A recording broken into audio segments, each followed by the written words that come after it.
Why do stars explode when they die? A star will die several billion years after it's formed. However, the type of star determines how it will die.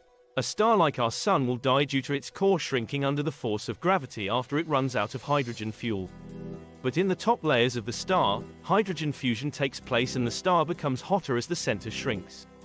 The higher layers become heated as a result, thus expanding. The star will grow in radius and develop into a red giant when its outer layers spread out.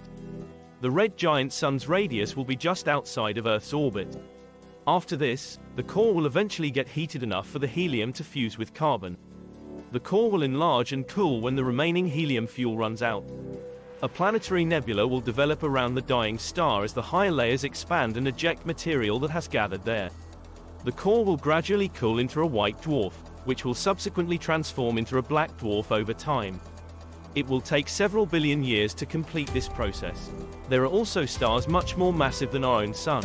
The mass of these objects is sufficient enough to fuse carbon into heavier elements including oxygen, neon, silicon, magnesium, sulfur, and iron once the helium has been expelled.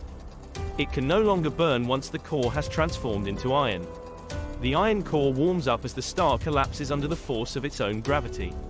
Because of the extreme compactness of the core, protons and electrons combine to generate neutrons.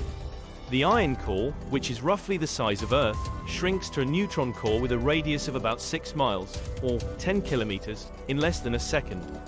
The neutron core is further crushed as the star's outer layers collapse inward upon it. Large amounts of energy and material are released into space when the core of the star heats up to billions of degrees and explodes, i.e., supernova.